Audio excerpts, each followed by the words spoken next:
When people told themselves their past with stories, explained their present with stories, foretold the future with stories, the best place by the fire was kept for the storyteller.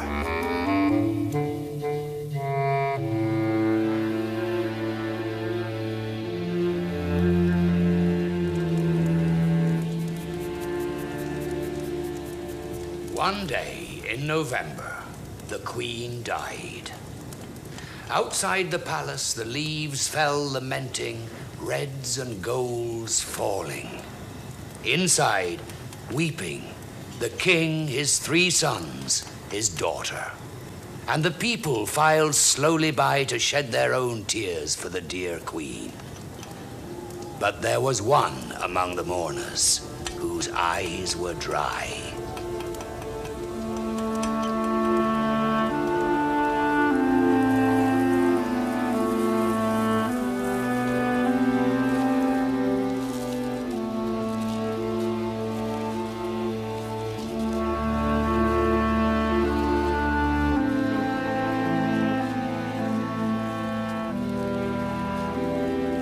There was one among the mourners whose heart was ice, whose soul was cold, whose smile was sly, whose brain raced ahead to the day when the king would want to ease his loneliness. And the witch, for which she was, fixed her dry eyes on the king and schemed. Mine. She schemed. Mine, all mine. And you may well weep. Her scheme was simple and terrible. She groaned for power, for majesty over all things, for the cold ring of gold around her head. She wanted this until the want ate away her heart and soul. So she set to work on the king. The king wouldn't marry a witch. No, the king didn't even see the witch. He didn't feel the sun on his face or the rain, just this tug of the past, all day, all night, memories tugging on his sleeve. His poor heart, you see, was broken. But the witch could charm the skin from a snake, and she turned all her power on the king. She wound him in inch by inch, the past tugging him one way, she patiently pulling him the other. Because he thought when he looked at her, he saw his wife's face. And indeed he did. You're back, he keeps saying. She says, our little secret. That's witchery. Oh, yes. It was a spell, and it worked. I've got something wonderful to tell you. I've met someone very special. Children, we're going to be married. We're going to be happy again. I hope you'll think of me as your friend. And then, in time, perhaps, as your mother. Our mother's dead. I think we mean as a new mother, don't we? Yes. In time. Well. Try for me. Will you? Oh, yes, all hugs, all family. But Witch watched and cursed them. They were her rivals and her enemies, these 4 grieving and bewildered children. And a canker grew in her mind because she would not share. She wanted it all.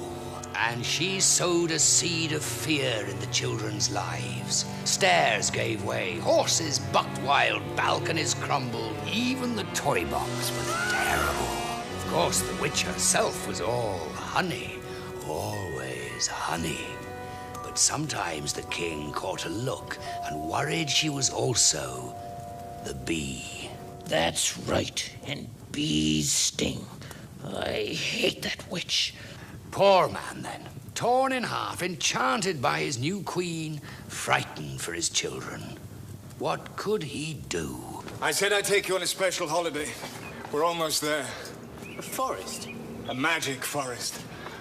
Follow the thread. Follow the thread! Follow the thread!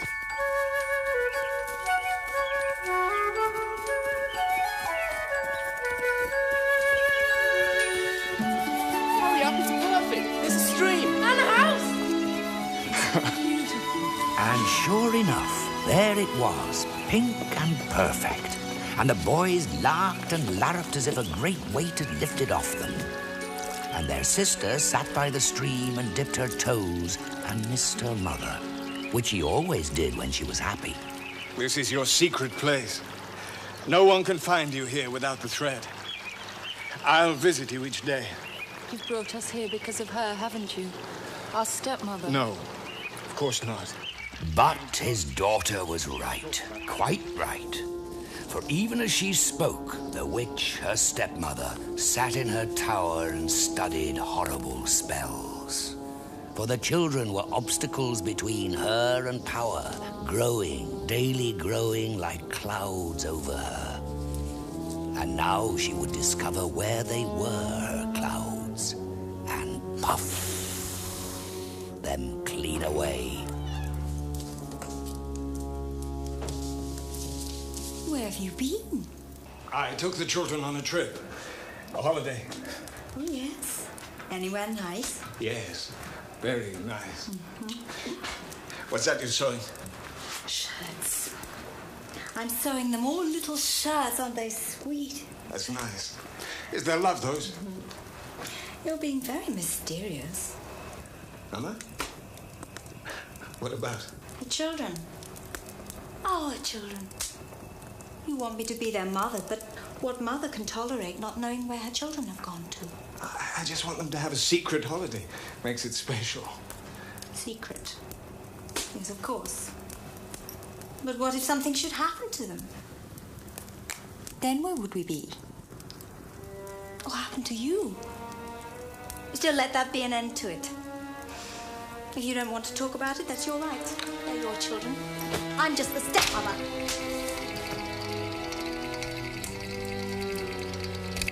But the witch had no intention of letting that be an end to it. The next day, the king rode off, and she followed, stealthy as a bat, and watched him roll out the magic thread. And with sly sleight of hand, she stole it for herself, and soon she watched it wind its secret way towards the children. Shirts she carried, and a chill curse she knew by heart. Have you caught these fish yourselves? How clever! How did you find us here? Where's our father? He's just coming. Look, I brought you presents. Aren't they nice? I sewed each one by hand. Thank you. Put them on. Then your father can see them. But how can their father see them when this thread won't work, when this ball won't roll? Where's your sister? I miss her. She should be here. Come along, then.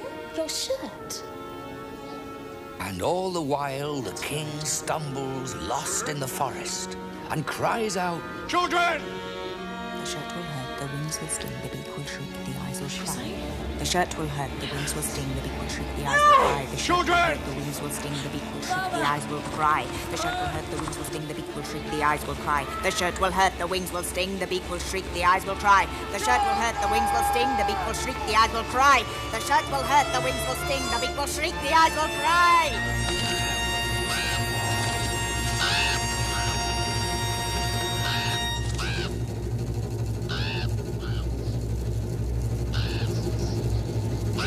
And the princess runs for help, runs for her life. My daughter. Daughter! Boys! Boys! Husband? Husband? What have you done? Me? I've done nothing. What are you doing here? This is my secret place. Where are my children? Oh, are the children here? I can't look at you. Please do. Please look at me. I heard my daughter cry out to me. I think you must be unwell. Are you sickening for something? Let me see. Let me soothe you. Oh, no, get away from me! Boys! Boys? Yes, you're upset. I'll have to think about this. About what we can do with you. And for a day and a night, the princess ran, stumbled, fled until she dropped into a dead sleep. And when she woke, she saw 3 ravens before her. Or perhaps she dreamt it, because they spoke to her. Sister, they seemed to say, we are trapped. Help us. How? How can I help you? You must keep silent. You must not speak to a single soul for 3 years, 3 months, 3 weeks, and 3 days. Only then can the spell be broken. Then I shall not speak. Putting her finger to her lips as a sign, the princess promised not to speak to a single soul for 3 years, 3 months, 3 weeks, and 3 days.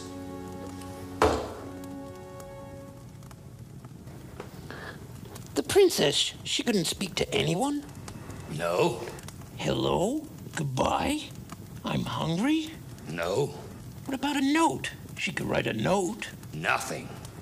If she spoke to another soul, her brothers would remain ravens forever. Such was the power of their stepmother's spell. And so the princess made her home high in the hollow of an old dead tree and was silent while weeks and weeks went by. Until one day, a young prince, far from home, stumbles across a stream. And in that stream, he sees a handkerchief float by. Hello, is this yours?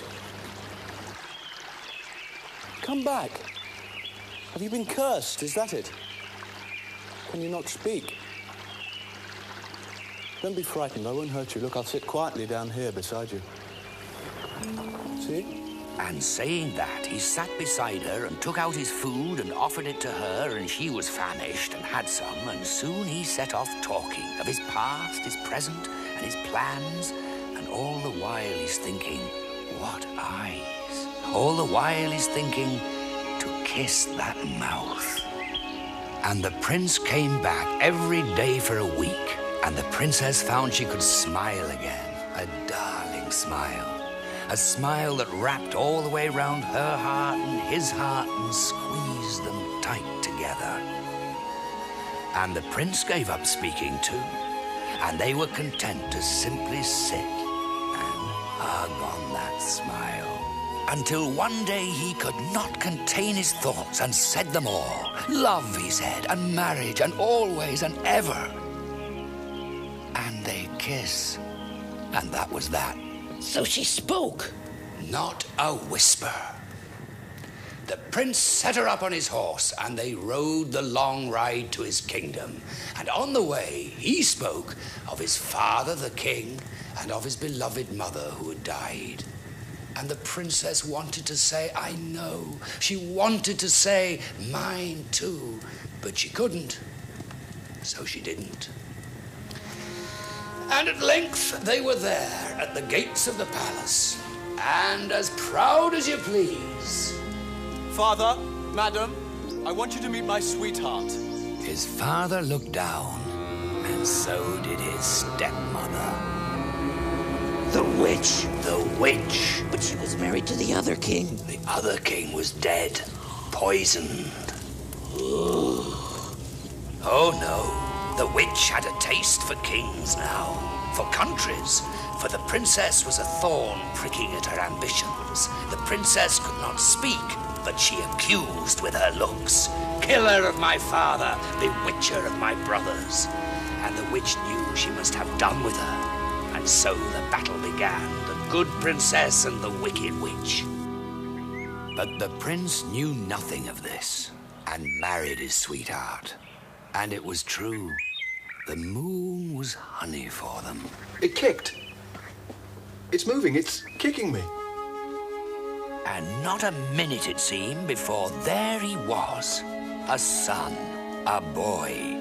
and the young mother would have given anything, everything, to say his name, sing to him, whisper. But she couldn't, so she didn't. He has his mother's eyes. How lovely. Let's hope he has your voice, my dear. Look after him, won't you? Hug him all up, little man. She does. Of course she does.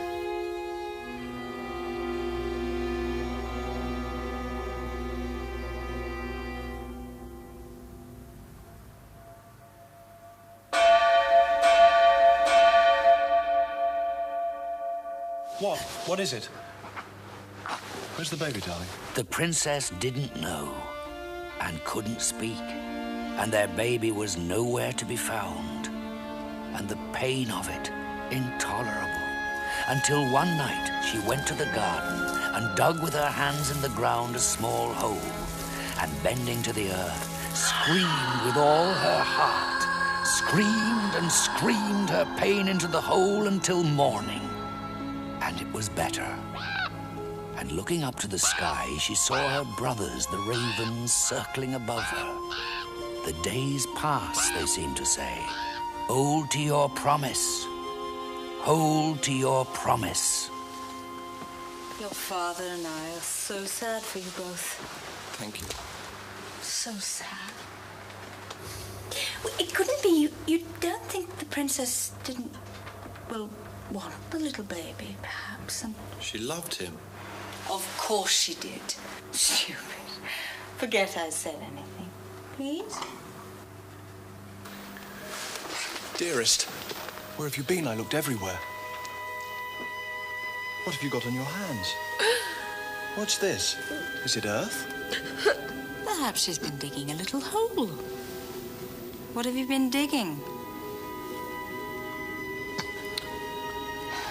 It must pain you so much she's done. I hate that witch. I bet she did something to the baby. No one knew, or no one said. And when the news came the princess was to have a second baby, the joy was muted, quiet. And 2 years and 2 months after the princess took her vow of silence, another boy was born to her. And she would not let this precious son from her sight, not for an instant, until exhaustion overcame her, and her eyes stopped fighting and closed. And when she woke,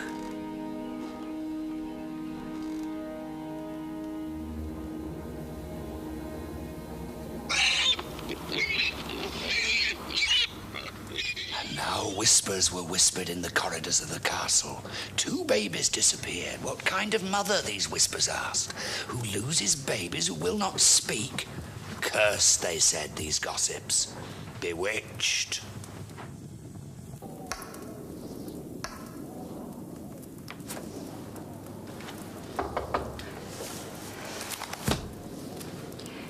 Yes?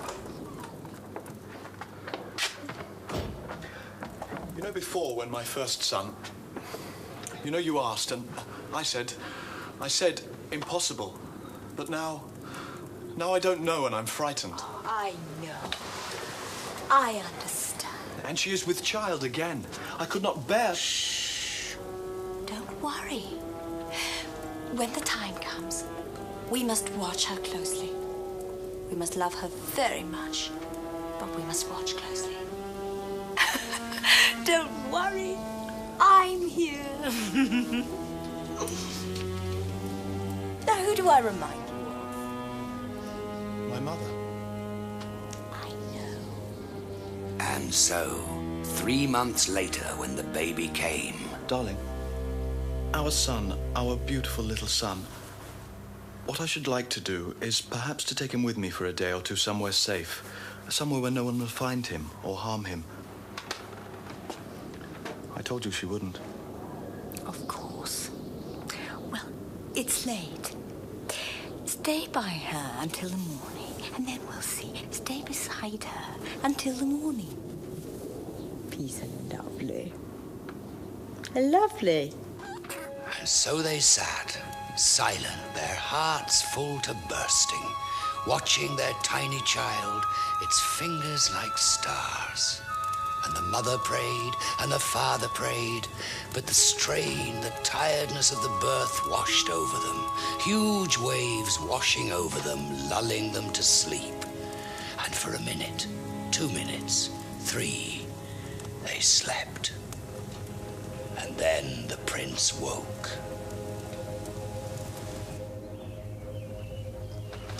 Oh, no. Oh, no! What have you done? What have you done? What's happened? What's the matter? It's horrible. I can't believe it. She's a witch. My poor babies. My poor sons. Yes, she must be burned as a witch. Tomorrow. Tomorrow she must be burned. And so it was decreed that 3 years, 3 months, 3 weeks, and 3 days after she had taken her vow of silence, the poor innocent princess would be burnt at the stake as a witch. Why didn't she speak? She can speak now, can't she? No, not yet. Not until the midday. As they prepared the bonfire, the sundial in the courtyard was still far from the midday. And they came for her and tied her to the stake. And as the sundial neared the line of 12, it was the witch herself who lit the torch and took it towards the bundles of hay and twigs. And then 3 ravens flew at the witch, wheeling and diving and crashing, and she dropped the torch and in a second was nothing but dust and ashes.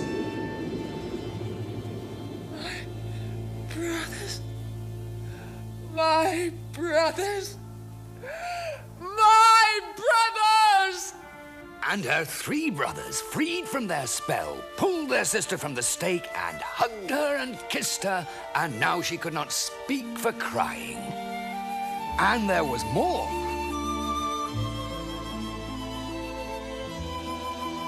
For now all was restored to her, and good held sway. And the girl who kept faith and had but one face for everyone was rewarded with sons and brothers and a sweetheart and a crown. And she practiced her smile until it was perfect. Well, I thought the babies had been killed. No, the witch had cast them down a well. But the ravens knew and caught them up safe and cared for them. And so they lived happily. Yes, but it wasn't 3 years, 3 months, 3 weeks, and 3 whole days, was it? No, clever clogs. The princess spoke 3 minutes too soon. And because of that, her youngest brother kept one wing forever. But he didn't mind, and nor do I, and nor, my dear, should you. The tale of the 3 ravens.